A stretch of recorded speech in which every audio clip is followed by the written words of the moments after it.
있습니다.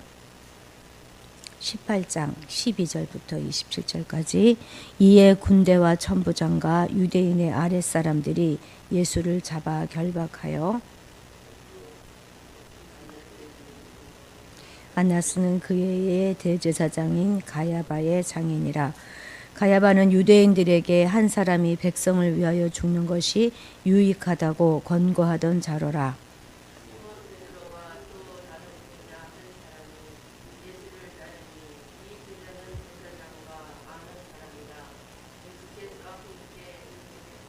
집들에 들어가고 베드로는 문 밖에 서 있는지라. 대제사장을 아는 그 다른 제자가 나가서 문을 지키는 여자에게 말하여 베드로를 데리고 들어오니, 문 지키는 여장이 베드로에게 말하되 너도 이 사람의 제자 중 하나가 아니냐 하니, 그가 말하되 나는 아니라 하고, 그때가 추운 고로 종과 아랫사람들이 불을 피우고 서서 쬐니 베드로도 함께 서서 쬐도라. 대제사장 같이 읽으세요. 한 절씩 저도 같이 마이크로 읽겠습니다. 대제사장이 예수에게 그의 제자들과 그의 교훈에 대하여 물으니, 예수께서 대답하시되 내가 드러내놓고 세상에 말하였노라. 모든 유대인들이 모이는 회당과 성전에서 항상 가르쳤고 은밀하게는 아무것도 말하지 아니하였거늘 어찌하여 내게 묻느냐. 내가 무슨 말을 하였는지 들은 자들에게 물어보라. 그들이 내가 하던 말을 아느니라. 이 말씀을 하심에 곁에 섰던 아랫사람 하나가 손으로 예수를 쳐 이르되 내가 대제사장에게 이같이 대답하느냐 하니, 예수께서 대답하시되 내가 말을 잘못하였으면 그 잘못한 것을 증언하라. 바른 말을 하였으면 내가 어찌하여 나를 치느냐 하시더라. 안나스가 예수를 결박한 그대로 대제사장 가야바에게 보내니라. 시몬 베드로가 와서 불을 쬐더니 사람들이 묻되 너도 그 제자 중 하나가 아니냐. 베드로가 부인하여 이르되 나는 아니라 하니, 대제사장의 종 하나는 베드로에게 귀를 잘린 사람의 친척이라. 이르되 내가 그 사람과 함께 동산에 있는 것을 내가 보지 아니하였느냐. 함께 읽습니다. 이에 베드로가 부인하니 곧 닭이 울더라. 아멘.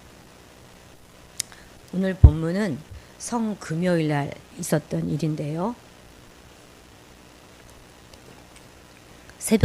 이른 새벽부터 아침까지 일어난 사건입니다. 가룟 유다의 그 배신으로 인해서 예수님은 체포되셨잖아요. 예수님은 제일 먼저 안나스에게로 끌려가서 예비 신문을 받게 됩니다. 그래서 그 후에 다시 이제 가야바에게로 보내시죠. 거기서 1차 신문 받고 또 이제 빌라도에게도 보내지고 이런 과정을 거치지요. 이 안나스는 우리 여기 13절에 보면 가야바의 장인이라 이렇게 되어 있어요. 가야바가 지금의 대제사장이고 안나스는 전임 대제사장입니다. 그런데 아마 전임이긴 하지만 실제적인 권세를 지니고 있었던 마쿠의 권력자가 아니었는가 이렇게 추측됩니다. 아마도 안나스는 자기가 먼저 예수님을 신문하여서 유죄와 또 사형을 확정시킬 수 있는 거짓 증인들을 잘 조작해내려고 하는 의도에서 먼저 예비 신문을 한 것 같습니다. 20절에서 21절 우리 함께 읽겠습니다. 20절 21절입니다. 대답하시되 내가 드러내놓고 세상에 말하였노라. 모든 유대인들이 모이는 회당과 성전에서 항상 가르쳤고 은밀하게는 아무것도 말하지 아니하였거늘 어찌하여 내게 묻느냐. 내가 무슨 말을 하였는지 들은 자들에게 물어보라. 그들이 내가 하던 말을 아느니라. 아멘. 그렇습니다. 여기서 19절에 말하는 처음에 대제사장이 이렇게 얘기했던 것은 그 앞에 말한 안나스를 말하는 것입니다. 그는 마치 예수님이 은밀한 가운데 어떤 불온한 사상이나 잘못된 신성 모독하는 그런 것들을 가르치지는 않았나 해서 이제 막 다구치죠. 뭔가 건수를 내가 하나 물으려고 질문하지만 예수님은 전혀 꿀리는 게 없었어요. 아주 당당하게 말씀하십니다. 난 아무것도 비밀하게 은밀히 행한 것이 없다. 나는 공개적으로 드러놓고 세상에 말하였다. 내가 무슨 말을 하였는지 궁금하면 들은 자들에게 물어봐라 라고 당당하게 말씀하십니다. 예수님께서는 그러셨죠. 유대인의 회당에서, 또 예루살렘 성전에서, 또 산에서, 또는 광야 등지, 또 바닷가에서 언제나 공개적으로 말씀하셨습니다. 가르치셨죠. 그래서 많은 사람들이 이미 그분의 교훈과 가르침을 들어서 잘 알고 있었습니다. 어느 것도 은밀하게, 비밀하게 행하지 않으셨으니까 말입니다. 만약 예수님이 하나님을 모독하는 말을 하였거나 불의한 행동을 보이셨다면 그분에 대한 비난한 그런 여론이 막 들끓었을 것이에요. 근데 그렇지 않았거든요. 오히려 예수님의 그 가르침은 듣는 모든 이를 압도하는 권세가 있었다라고 성경은 기록하고 있습니다. 그런데 이렇게 끌려가서까지도 어떻게 예수님은 당당할 수 있었을까요? 그것은 예수님의 말씀이 아주 투명하고 거짓이 없었기 때문에 권력을 가진 사람들보다 더 당당할 수 있고 그분의 삶이 정의로웠기 때문에 더 단단하게 말씀할 수 있었을 것입니다. 그렇습니다.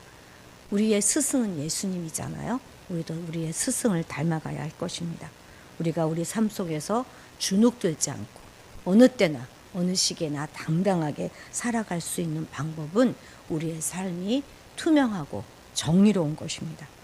우리가 꿀리지 않기를 원한다면 예수님처럼 살아가야 하는 것입니다. 현실 속에서 우리 요즘 많이 보고 있잖아요. 지나간 세월에 잘못된 그런 거짓들이 드러나서 참 꼴이 우스워진 사람들 많이 우리가 보고 있지 않습니까? 그래서 우리도 정말 정직하게 깨끗하게 우리의 삶을 살아가야 할 것입니다.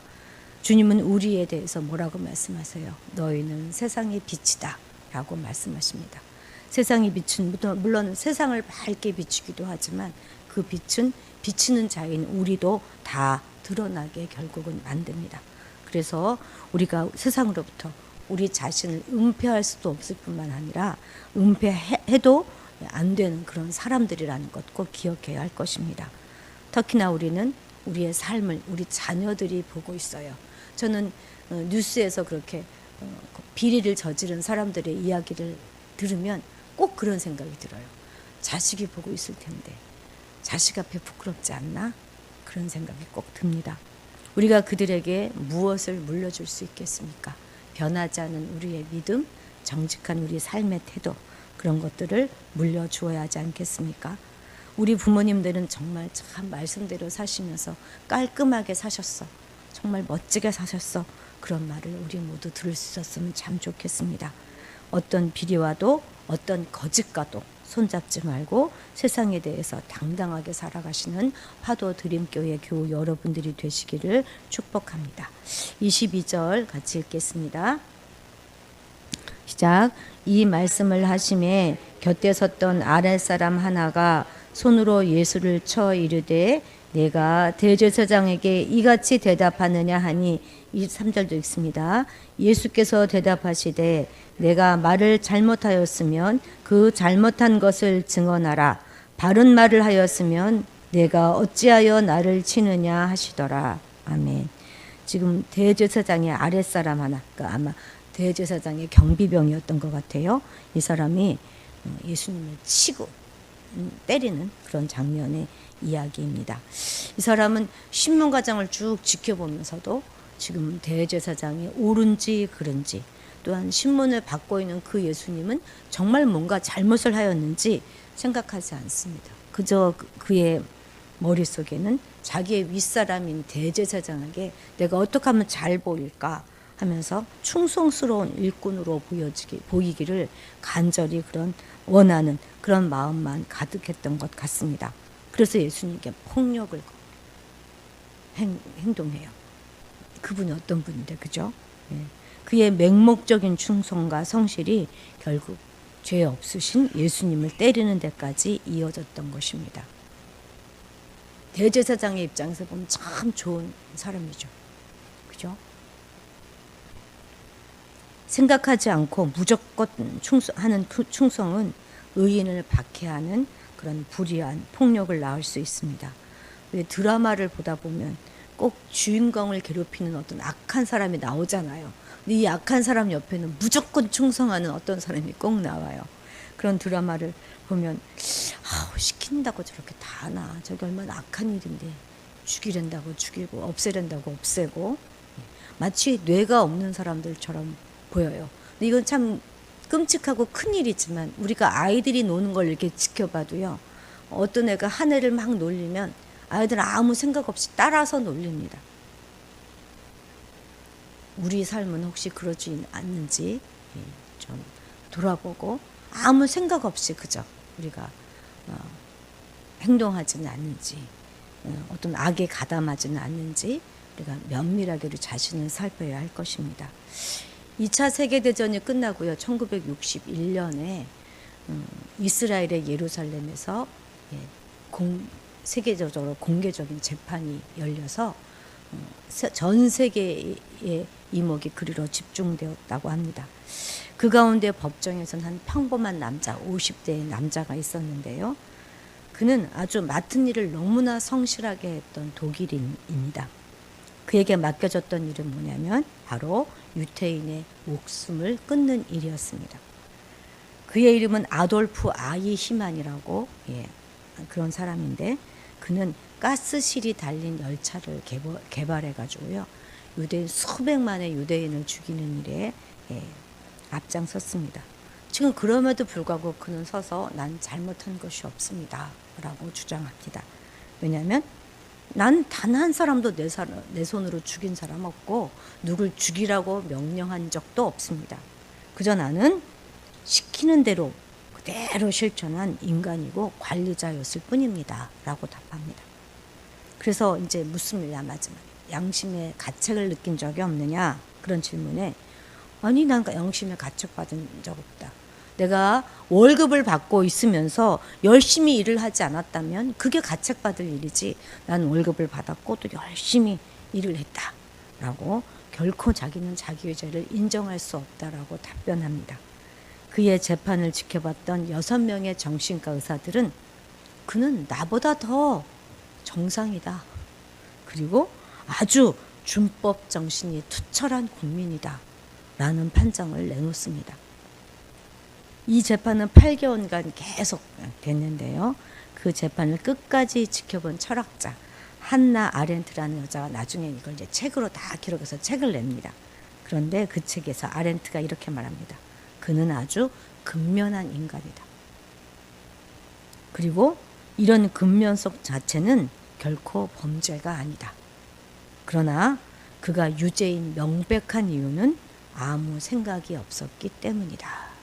이렇게 결론을 집니다. 우리가 무조건 충성을 보일 분은 오직 예수님 한 분이십니다. 우리는 결코 군중 심리에 끌리거나 주위의 눈치를 보면서 남들이 다 하는데 뭐 나만 유별나다고 이런 생각으로 악에 가담해서는 안 될 것입니다. 학교에서나 회사에서나 가정에서나 누구를 집단으로 괴롭히는 그런 일들도 많지 않습니까? 사유 없는 충성, 생각하지 않는 충성, 또 깊이 성찰하지 않는 신념만큼 이런 아주 무섭고 위험한 것은 없습니다. 그렇습니다. 우리는 좋은 게 좋은 거지 뭐 문제 일으키고 싶지 않아 하면서 적당히 편하게 지내려고 하는 그런 유혹에서부터 벗어나야 할 것입니다. 그러기 위해서는 앞에서도 우리가 말씀드렸듯이 우리의 삶이 정직하고 정의로워야 할 것입니다. 오늘 하루도 그렇게 살게 해달라고 깨끗하게 정의롭게 또 악에 가담하지 않고 잘 깊이 있게 생각하며 살게 해달라고 우리가 함께 기도하겠습니다. 우리가 이게 아니야 라고 말할 수 있는 일에 대해서는 그렇게 말할 수 있는 용기를 달라고 우리 하나님 앞에 잠시 같이 작은 소리로 기도하겠습니다. 하나님 아버지, 주님 우리의 비겁함을 용서해 주시고 아닌 것은 아니라고 말할 수 있는 아버지 그런 믿음의 용기를 허락하여 주시옵소서. 어느 때나 정직하고 깨끗하게 살아갈 수 있도록 하나님 아버지 인도하여 주셔서 주님 우리 자식들에게 참 부끄럽지 않은 우리의 삶을 물려줄 수 있도록 하나님 도와주시옵소서. 내가 악에 가담하지 않았기에 주님 어느 순간에도 주님 부끄럽지 않고 당당하고 단단하게 살아갈 수 있는 우리가 모두가 될 수 있도록 하나님 도와주시옵소서. 주님 감사드립니다. 아침마다 날마다 주님의 말씀을 깊이 묵상하며 우리 안에 있는 모든 더러운 것들을 제거해내고 주님 오직 우리의 스승 되신 주님만 보고 따라가는 믿음의 사람들 될 수 있도록 하나님 도와주시옵소서.